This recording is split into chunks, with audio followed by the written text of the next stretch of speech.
अस्सलाम वालेकुम व्यूअर्स, मेरे चैनल पर खुश आमदीद। आज मैं आपको 2 टाइप स्क्रब की रेमेडी शेयर करूंगी। ये आप घर पे आसानी से बना सकते हैं। तो चले वक्त ज़ाया किए बिना हम अपनी पहली रेमेडी की तरफ चलते हैं। इसके लिए हमें सिर्फ 3 चीज़ें चाहिए होंगी जो हमें घर में आसानी से अवेलेबल होती हैं। हम इसके लिए सबसे पहले नारियल का तेल लेंगे। किसी भी ब्रांड का आप ले सकते हैं, चाहे तो आप खुला ऑयल भी ले सकते हैं, कोकोनट ऑयल जो शॉप्स पे मिलता है। इसके अलावा हम लेंगे किसी भी ब्रांड का कॉफ़ी मैंने यहाँ पे नेस्कैफ़े कॉफ़ी का एक सैशे लिया है, ये हमें पूरा ही यूज़ करना है। और इसके अलावा हम लेंगे 1 टेबल स्पून शुगर। ये याद रहे कि आपको जितनी शुगर लेनी है उसी क्वांटिटी में आपको ऑयल भी लेना है, ठीक है। तो चलिए अपनी रेमेडी हम स्टार्ट करते हैं। सबसे पहले हम यहाँ पर कॉफ़ी का पूरा साशा जो है वो एक बाउल में, साफ से बाउल में डाल लेंगे।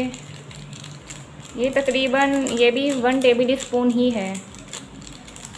ये साशे जो हैं वो आसानी से शॉप पर अवेलेबल होते हैं, इसलिए मैंने ये साशे ही यूज़ किया है। आप चाहें तो कोई और सी ब्रांड यूज़ कर लें या खुली कॉफ़ी यूज़ कर लें, या अगर आप बॉटल यूज़ कर रहे हैं तो आप फिर 1 टेबल स्पून लीजिएगा कॉफ़ी।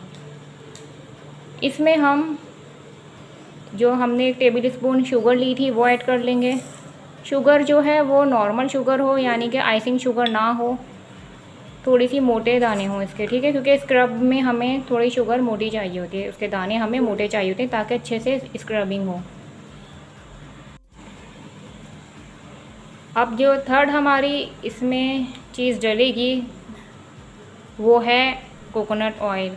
आप शुगर जो है वो बारीक वाली भी ले सकते हैं, और एक होती है मोटी और एक होती है बारीक, एक होती है आइसिंग शुगर। आप बारीक भी ले सकते हैं, लेकिन आइसिंग शुगर इसमें यूज़ नहीं होगी। थोड़ी सी अगर मोटी हो तो भी ठीक है, और अगर इसमें बारीक शुगर हो तो भी सही है। ऑयल भी हम इसमें सेम ही लेंगे जितनी हमने शुगर ली थी। तीनों चीज़ें जो हैं वो सेम क्वांटिटी में ही होंगी।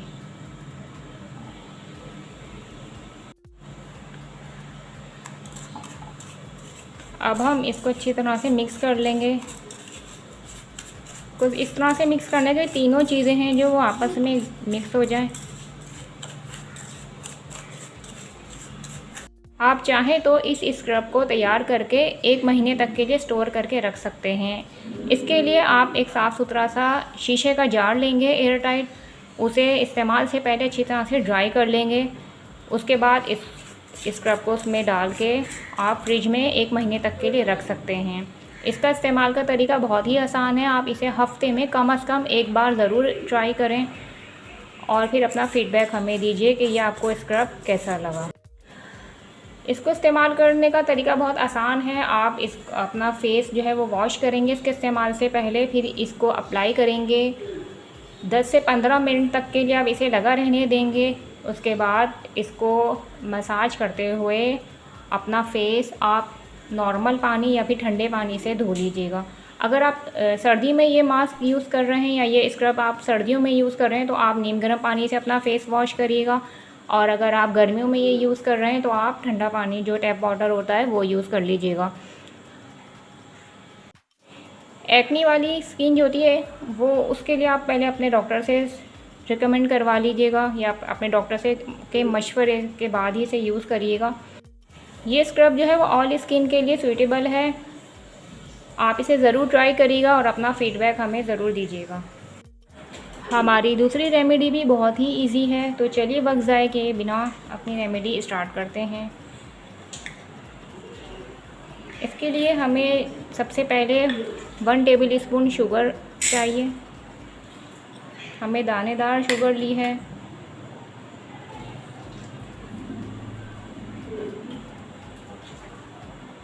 ज़रा सी हमने इसमें हल्दी ऐड करी है, तकरीबन 2 चुटकी ले लें आप। और कोकोनट ऑयल हम लेंगे इसमें 1 टेबल स्पून। जितनी हमने शुगर ली है इतना ही हम इसमें कोकोनट ऑयल यूज़ करेंगे।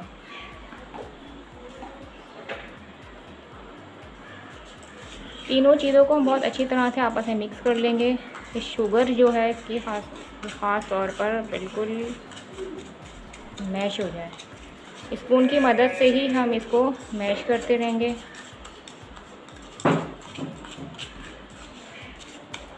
हल्दी स्क्रब को भी हम 1 मंथ तक के लिए स्टोर कर सकते हैं। इसका प्रोसेस भी सेम ही है। आप किसी भी साफ़ शीशे के एयरटाइट जार में इसे स्टोर करके 1 मंथ तक के लिए फ्रिज में रख सकते हैं।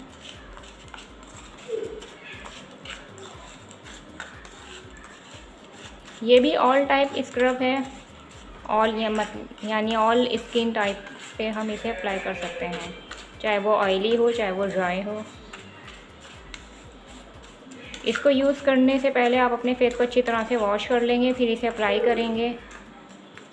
तकरीबन 10-15 मिनट इसे लगा रहने देंगे, फिर हल्के हाथों से इसका मसाज करते हुए नॉर्मल वाटर से हम इसे वॉश कर लेंगे। पहली दफ़ा में ही दोनों ही स्क्रब जो है अपना रिज़ल्ट आपको दिखाएंगे। आप ये रेमेडी ज़रूर ट्राई करिएगा और अपना फ़ीडबैक हमें ज़रूर दीजिएगा। आप इसे वीक में कम से कम एक बार ज़रूर ट्राई करिएगा। देखें शक्कर जो है इसमें अच्छी तरह से मैश हो गई है। अगर आपको इसकी मिक्सिंग में थोड़ी प्रॉब्लम हो रही हो तो आप इसको इस तरह से किसी हावन दस्ते में या किसी बर्तन में कूट भी सकते हैं, जैसे कि मैं इसे कूट रही हूँ, सिर्फ आपको दिखाने के लिए कि अगर शक्कर के दाने आपको मोटे लग रहे हैं और पीसने में आपको प्रॉब्लम हो रही है तो आप इसको इस तरह से भी रेडी कर सकते हैं। इस तरह करने से ये बहुत अच्छी तरह से मिक्स हो जाएगा और उसी फॉर्म में आ जाएगा जो हमें चाहिए। हमारी आज की रेमेडीज़ तैयार हो गई हैं। आप इन्हें घर पे ज़रूर ट्राई करिएगा और अपना फ़ीडबैक हमें ज़रूर दीजिएगा। हमारी आज की वीडियो आपको कैसी लगी कमेंट्स करके ज़रूर बताइएगा। नेक्स्ट वीडियो तक के लिए हमें दीजिए इजाज़त। अपना रखिएगा बहुत सा ख्याल। अल्लाह हाफ़िज़।